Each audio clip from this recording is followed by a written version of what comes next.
Happy Halloween, all you ghosts and goblins out there. Today is a special day. It is All Hallows Eve. And in today's episode, we're going to be talking about Halloween writing and NaNoWriMo as it's literally just around the corner. Welcome to the How to Write a Book podcast, the show that helps you plan, write, and publish your book, even if you're a beginner or just feel like one. Now, for your host, she's written over a dozen books and helps others bring their books to life. Here she is, Maciel. Happy Halloween! Happy Halloween! Happy Halloween. I love Halloween. I know you can't see me right now, but I have on these sweatpants that have villain faces on it. And I also have a Halloween Town sweatshirt that I got from Etsy. I saw it on Etsy and I was like, I can't not. I can't not. Even though it's like, that's not a need. And I was like, but don't I need it? Really? I think you probably agree with me. All right. In today's episode of the How to Write a Book podcast, we are talking about Halloween writing and a little bit of NaNoWriMo. We will have a couple more episodes really diving into what is NaNoWriMo and also what to expect as a participant of NaNoWriMo and from the How to Write a Book podcast, which I'm very excited about. I know that I've hinted at it a little bit, but it's really exciting. I have been so pumped because this whole month I have been doing just nonstop recordings and I am blissfully exhausted and I've learned a lot and I've been ultra inspired. So I'm really excited for you to be inspired as well. Did I say inspired or expired? Pretty sure inspired. All right. So let's talk about what's around the corner, right? So National Novel Writing Month starts November 1st, so this is going to start tomorrow. And what does that mean for today? That means today is Halloween. It is October 31st. Here, where I'm recording, it's about 7 a.m. Pacific Standard Time. So if you're listening to this, hello from the future, possibly. And it's a special day because Halloween holds, I think, so much emotion for writers. And I think that's because Halloween really brings forward the idea of anything is possible. And not just that, it's like a buy-in from the whole world. Everyone has either, heard of Halloween or participates in Halloween in some degree. And it can be varying types of involvement, whether you are giving out candy, going to Halloween parties. Maybe you're like me and you want to just watch Halloween movies all day. It's kind of like this aura in the universe. And maybe you have a culture that also celebrates Halloween in a different way. So for myself, me and my family, we will be putting up the altar for the Dia de los Muertos coming up tomorrow. And so there's an extension of Halloween in that sense that the feeling of the supernatural still exists.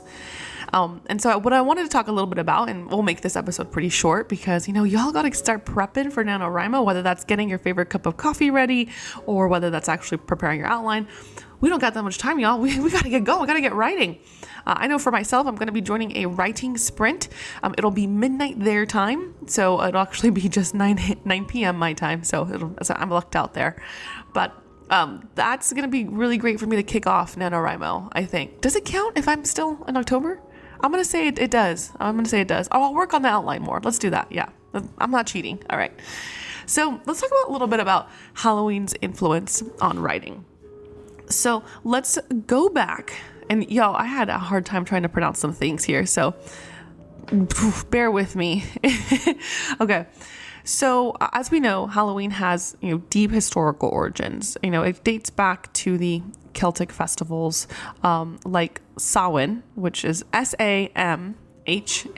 And I realized that I didn't know how to actually say that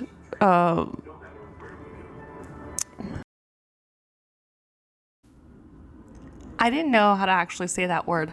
Apologies for the cut right there. I realized that there was some noise happening in the background. And so I went to go annihilate the noise. I was like, you will not defeat me in this podcast episode. Y'all, just like writing. Sometimes things will happen and you're like, oh, maybe it's not a good day for writing. But really, I think the universe is just challenging you. It's like, oh, this is going to be a really good one. Are you ready? Are you going to show up? And I'm like, you know what? Let's go. Let's go. All right. So apologies for the interruption. Okay, going back to Samhain. So that is kind of going back to the Celtic festivals. And like we do today, a lot of people believe that the boundary between the living and the dead is blurred. And I think that the way that I learned about it is the veil between the living and the dead gets thinner. So what does this mean for, people who believe in, the spiritual side of the world, or people who might have a more of an affinity towards sensing things that might not be there? I think that it can be summed up that the spirits who walk on the other side of this veil then are able to be louder, to be seen more, can be noticed more. And that is something that I think is a very common theme in horror movies, Halloween books, about the connection between the living and the dead. Now, of course, because this holiday has been going on for hundreds of years, it has definitely evolved. We are not there anymore. We now celebrate in different ways. Just like I mentioned earlier, now we talk with each other about Halloween costumes and candy. I was talking with my sister yesterday and she was asking me, so are you going to go to, that one nice neighborhood that they have like really big houses, which means they're going to have great candy? Because she knows me. Y'all, you probably have an idea as to how old I really am. And I'm way past trick-or-treating age, but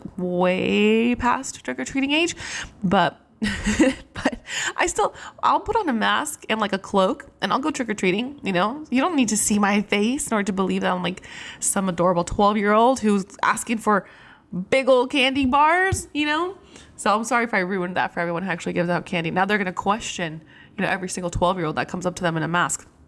Apologies for ruining that holiday for you.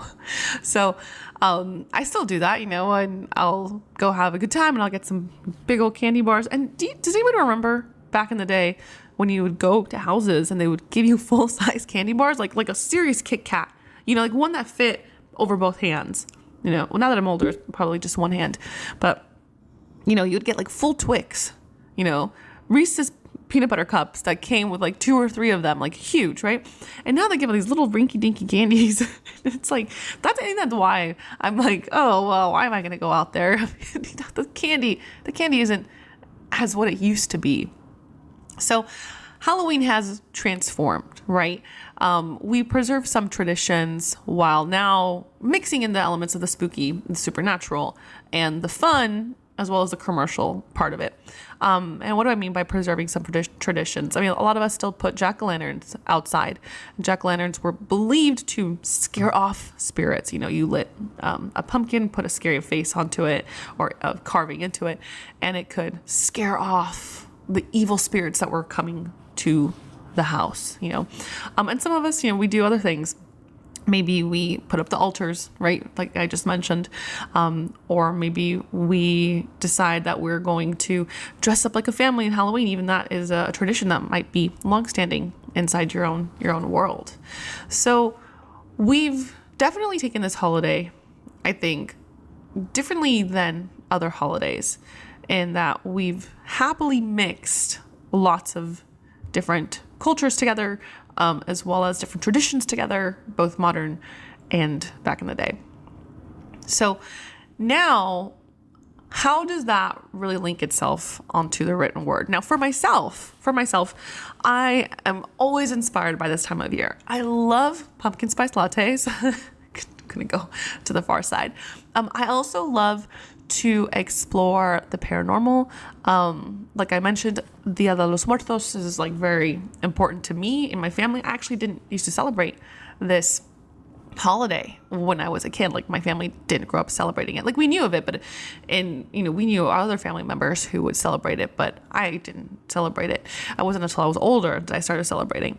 And that, along with this idea that, Halloween has this time of year where anything is possible. The question of, really, is there something beyond death, right? Beyond that. And that's really what this holiday is about.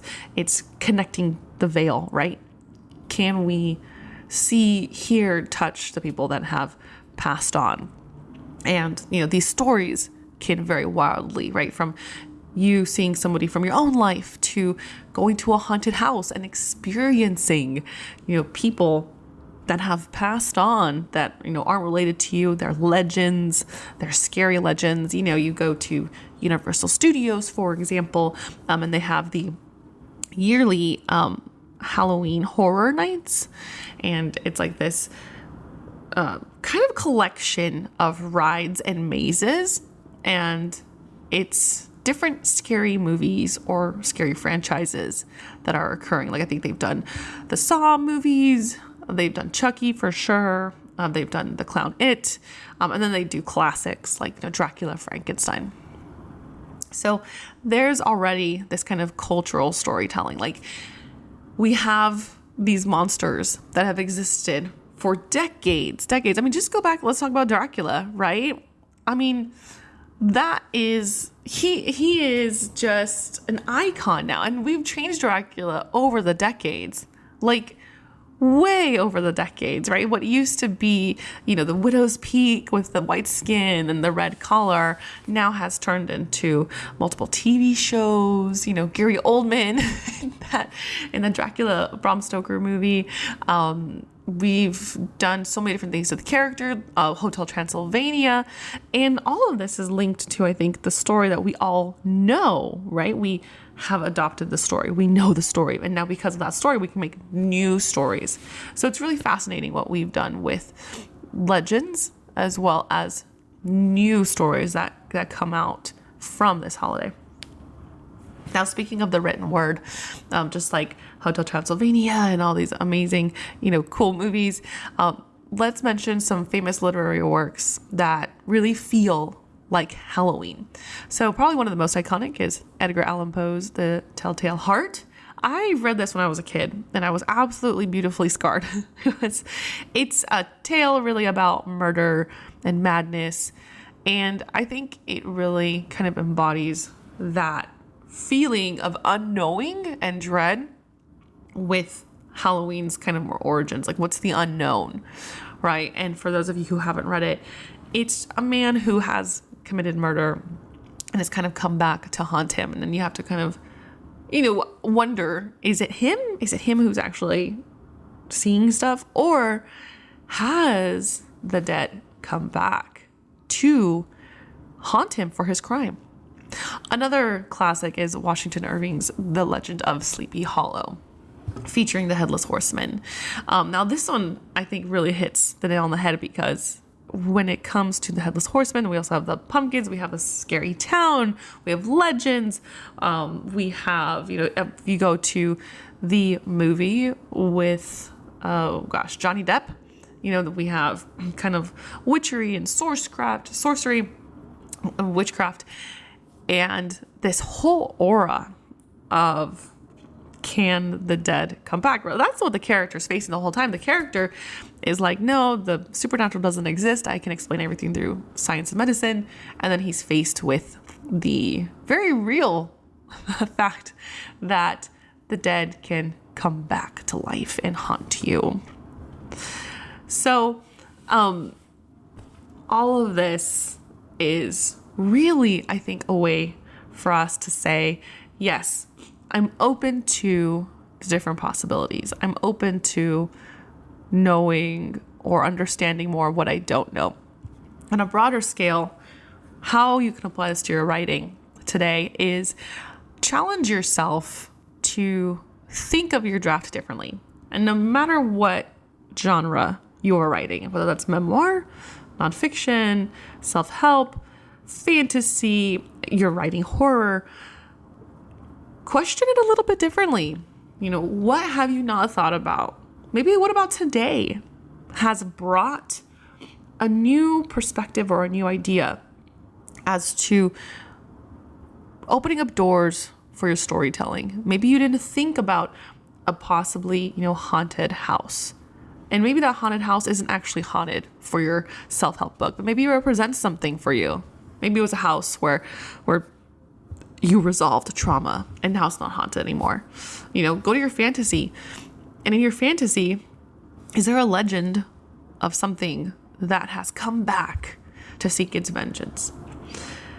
And what I love about Halloween is that it finally allows you to just open up a bit. You can dress up, you can, indulge in candy, you can watch scary movies, but it allows you to do something different than what you're expected to do throughout the year. It is, in that sense, the opening of the veil, right? Because you're not letting in, spirits, things like that. What you're letting in is the possibility of creativity. How can you make things different? How can you make things a little bit more abnormal than what they are in your book? All right. Thank you so much for joining us on the How to Write a Book podcast today. I apologize for the interference earlier with the sound. All right. So have a great, happy, and safe Halloween if you are celebrating. And tomorrow, we're going to be dropping the first episode of the NaNoWriMo November marathon that we have, which means you'll be getting an episode every day for the show in the month of November. Are you excited? I'm excited. It's exciting. Y'all, keep writing, enjoy, happy Halloween, stay safe, and we'll see you tomorrow. And that's a wrap for today's episode of the How to Write a Book podcast. Thanks so much for tuning in, and I hope you enjoy the conversation. If you want to keep up with me and my work, check out the website blackheartedstudios.com. That's www.blackheartedstudios.com.